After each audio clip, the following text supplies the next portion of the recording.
7197. Our interviews on Spectrum Radio 1 FM 90. Hello, a very warm welcome. This is Spectrum on Radio 1. I'm your host Edmond Chizito. On Spectrum tonight, as we prepare to commemorate the International Peace Day, what are the factors likely to undermine the quest for lasting peace in Uganda and the steps that we can take to avoid hostilities?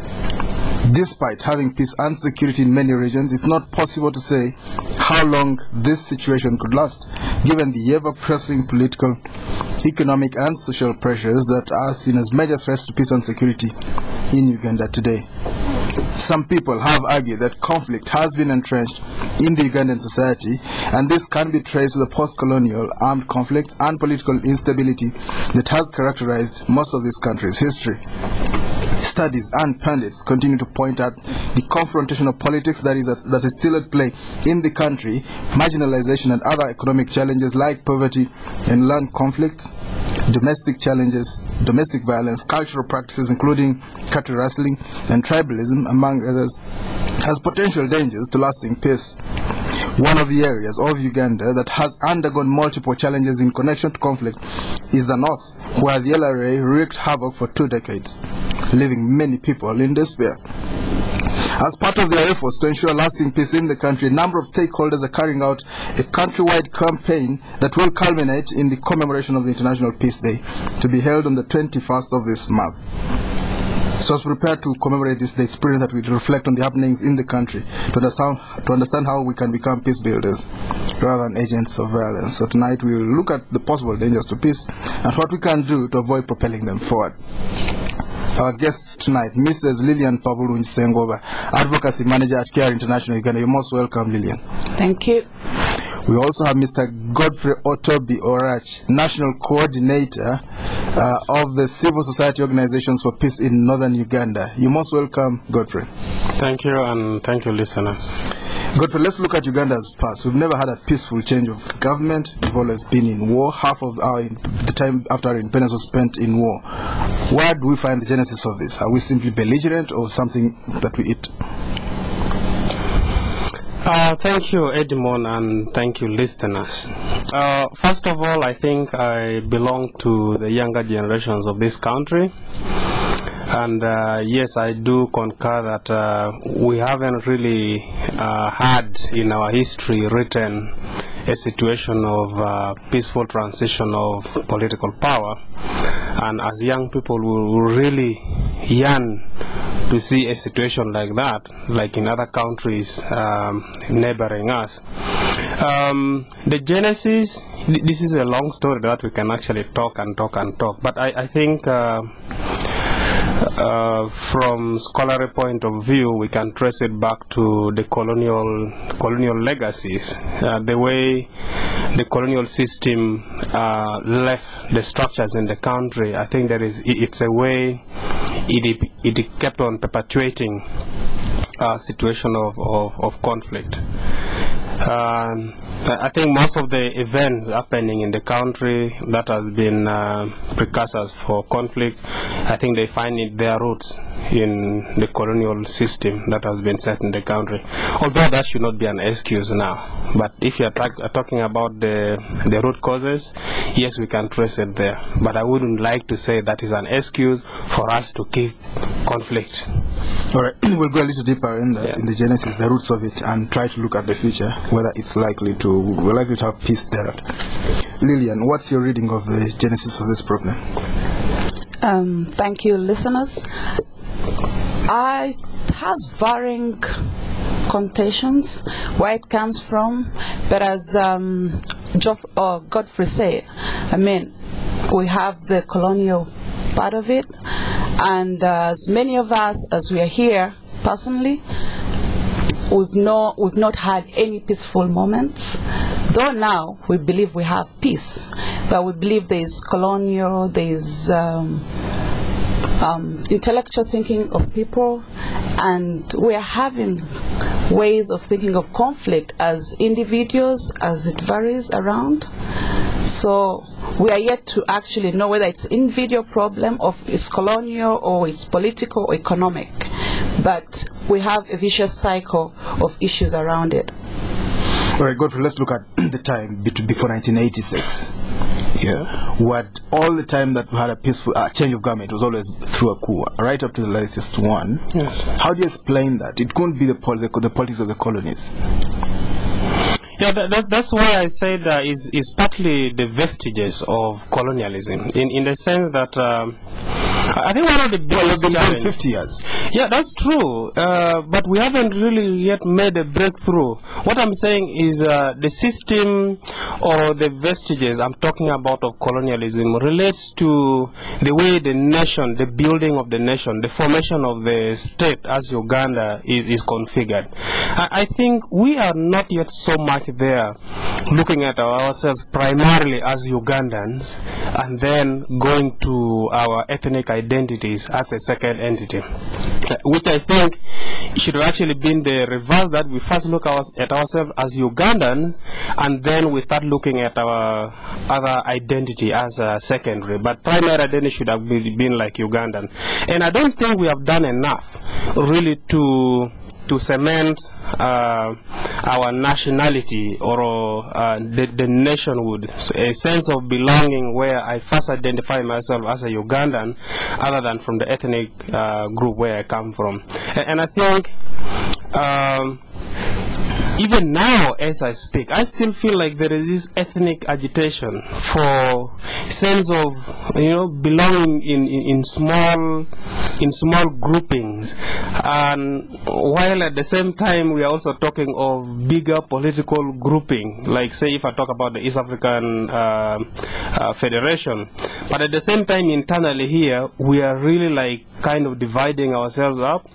The biggest contention around people urging for district is not really, is for service delivery.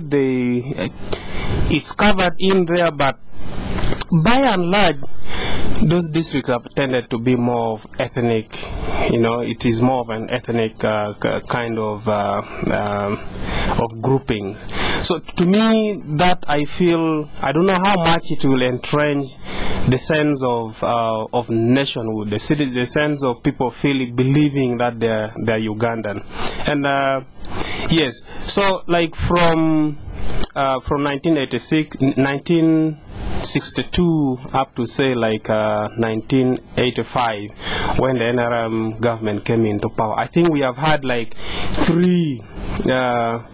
probably 4 different timelines in the conflict in the country.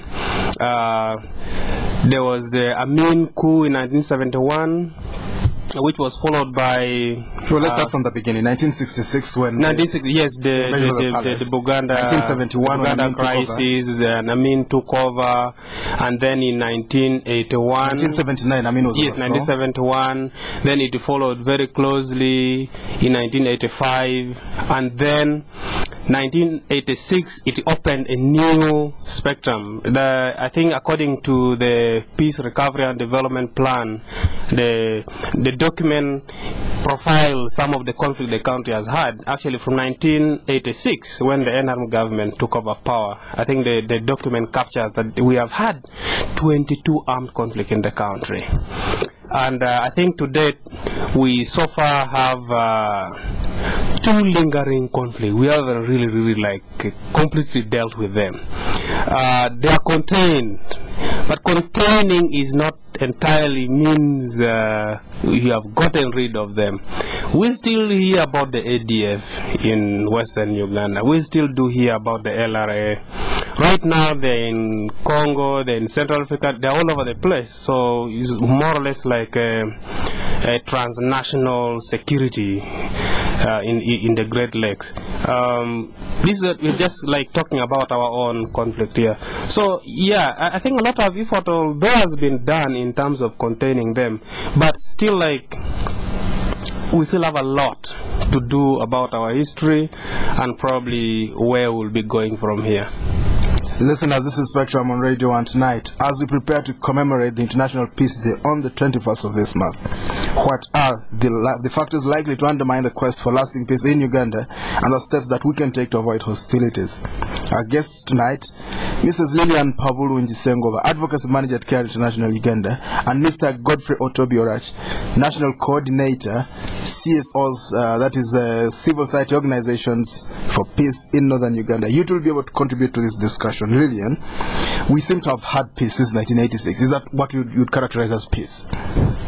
That's interesting from my own perspective and to many areas that we are working in northern Uganda. My take on this, peace is relative. If you're talking about armed conflict absence, yes and no. At the moment, we have a calm situation in the country. And looking at northern Uganda, we're saying there's no violence. But if I'm looking beyond armed conflict, of course, peace is really limited at the moment. We are seeing situations in the areas that we're working in northern Uganda's CARE, where we have land conflicts coming in now. We have issues related to domestic violence, gender-based violence. We have limited access to reproductive health services. And if you're looking more at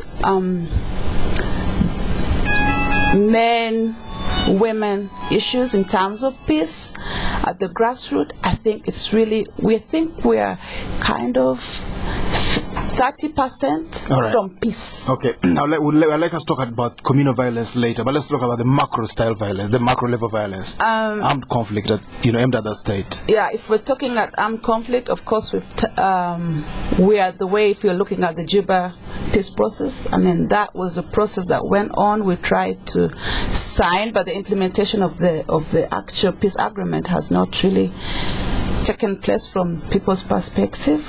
But we are seeing some forms of peace. We have the PRDP now, we have the post-recovery plan in place for the government. So we're seeing some level of peace. People are able to move. They've moved away from the camps to go back in their homes. So that would be one level of seeing peace happening. Right. All right, Godfrey, how sustainable is this? Let's call it peace, even though, like you said, that two small groups that could pose a threat. How sustainable is the peace that we have now? I think it is not a straight yes or a no. The way things are going, looking at the commitment that is being put in place, there is some hope that the peace can be sustained. But let's not forget, it's not only the LRA we are talking about. Yes. One other thing that I forgot about is the lawlessness in the Karamoja area, which actually affected the neighboring district, and that is not categorized as an armed conflict, but I think the features like displacement and how it affects livelihood, I think cuts across. Now, the sustainability is, one of the biggest underlying cause of conflict is related to opportunities. Yes. Related to development. And I think clearly when you are talking about, let's talk about the issue of Karamoja. I think Karamoja has almost had no presence of government until almost recently, when the disarmament process actually went in, and then at least over the last maybe 5-6 years or 10 years, when the disarmament process started, yes, calm has been restored. But then we want to see how the underdevelopment in that area is going to be addressed in the longer term. For now, yes, we have contained. Now, when we come to the issue of the LRA, I think the issue of the LRA has also been related to the question of underdevelopment and opportunities that are not available. Now, for the people, if that is said to be one of them. Now, What it means is, for a region that has been affected by conflict for 20 years, a lot of development has actually retarded. Okay, there has been a reverse process of development. Now we need to accelerate the process of development in order to consolidate the peace we have. We need opportunities to be there for people. For example, if you have been to northern Uganda, you clearly know the opportunities available there for a young person like me, or especially, I would say I'm a bit privileged. We have thousands of children who did not get opportunity to go to school. Okay, that is just one aspect. So they don't have skills. Secondly, opportunity for employment is almost non-existent. There are no industries. There are no big companies that can employ people. Like, say, if you are talking about a big company like Mokwano here in Kampala, there's nothing like that. And you know, how many people does Mokwano probably employ in their industry? Okay, let's just like say a small section of industrial area in Kampala. How many people does it employ? And if the opportunity is there, how many people can actually be absorbed? But also there are opportunities that I feel like they are not being taken care of. We can consolidate the peace. The reconstruction process itself. We have rehabilitation of roads, hospitals, schools. All that is happening. Recently I was in the north. I've actually been to north quite a couple of times, and I saw they are also doing rural electrification. But surprisingly, the companies doing this rehabilitation, they are sourced from outside because they have to adhere to the procurement procedures, and then you find a contractor. Prefer they hire locally. That would be the ideal situation. What can do the job is another matter. I mean, I'm saying these are jobs that do not require skills, right. Do not require high level of skills. So they could hire locally without forfeiting anything. Do you need to go to school to dig a hole for putting a they hire people to dig holes from other places? Yes, they go with their employer, with their employees and everything. No, I don't mean to. I'm not here to mention names, but this is a common practice. Okay, those who are like constructing even the roads, you hardly even find. laborers come from other regions. Yes, they come from other regions. And if you're talking about mainly sustainability and involvement of the people that own it, then definitely you have to involve the actual people that have lived with the community and know it, because they'll control the quality. Here we're talking about quality assurance, right. But I believe these are the people who can actually do it because they own it, they see it, and they know what actually they want. If you're talking about probably the schools have been built, but the other thing is also accessibility. Some of the sub-counties in northern Uganda don't have even a secondary school up to today.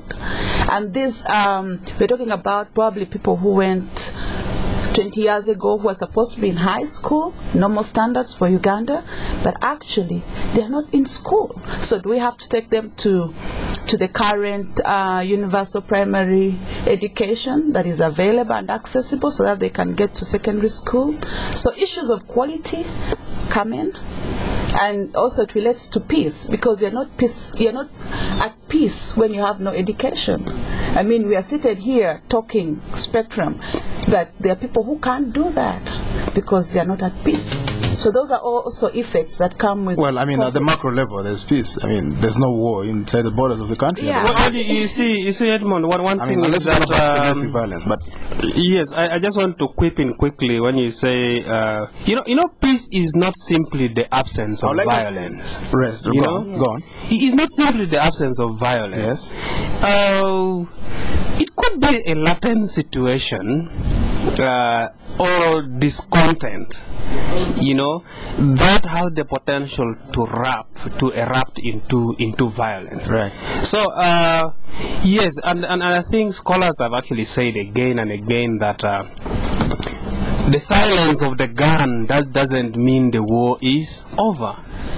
Okay. Right. So I think they are like the deeper issues, and one thing we are talking about is the opportunity for the well-being of the people, and also we have said the other thing is that, well, in the process of the reconstruction that is going on, there has been improvement in infrastructure, in security and the like, but the lives of the people have not been rehabilitated. I'd like us to talk about that. Let's get it clearly. Somebody has said that peace is not necessarily the absence of conflict, but it is actually the presence of justice. Do you think we have economic justice? Let's get it from that point. For the case of northern Uganda, no. At least I think in terms of economic justice, I would say not as yet. And I want to qualify that further. The latest statistic from Uganda National Bureau of Statistics for 2009, and referring to the President's address to the nation of December 31st, 2010. The reported poverty decline, I want to look at the national average. Yes. The decline from 31 to 24%. Yes, to 24. Okay. Northern Uganda declined from 61 to 46. Yes. Now, let's now look at the new statistic. It is 24 versus 46. Right. That is still double digit. Okay, this is what we are talking about. Right. And this is not my statistic. This is what has been produced by the National Bureau of Statistics. It's official data. It's official data. Okay, so now if the rest of the country has a cup full of water, then the rest of the country have like a half a glass. This is what we say injustice. The composite picture is imbalanced. That is what I'm talking about. Lillian, do we have the ingredients? Do we look like we're moving towards justice, economic justice? At micro level, no. But if we go to macro level, yes. Yes and no. Yes. At micro level, of course, there are cuts, there are variations. Because I'll take an instance, there are civil society organizations working in Uganda that are trying to supplement what the government is trying to offer in terms of economic development, in terms of economic growth, in trying to provide like agricultural inputs to the people out there, like the poor and marginalized people in the communities up north. And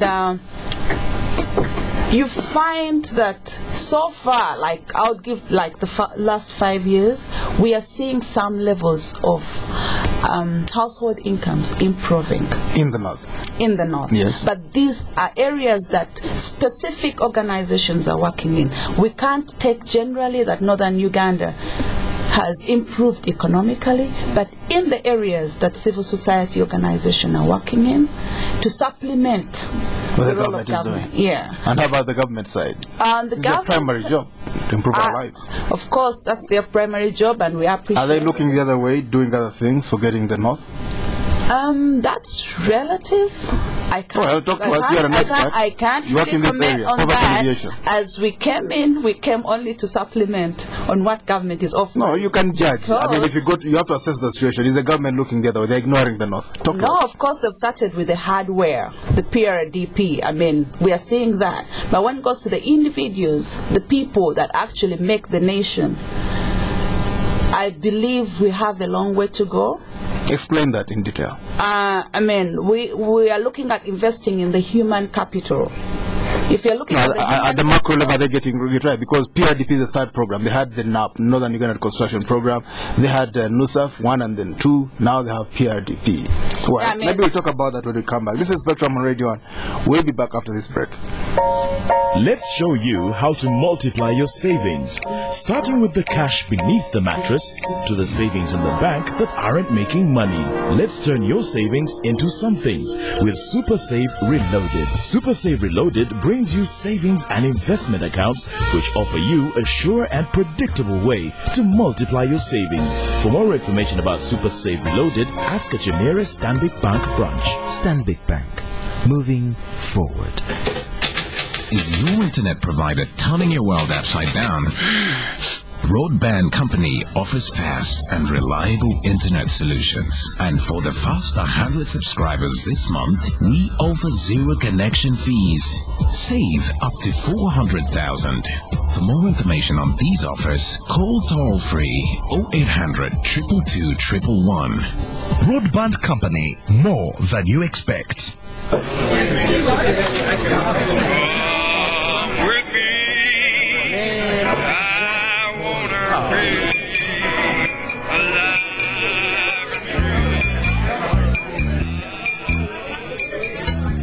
I wanna be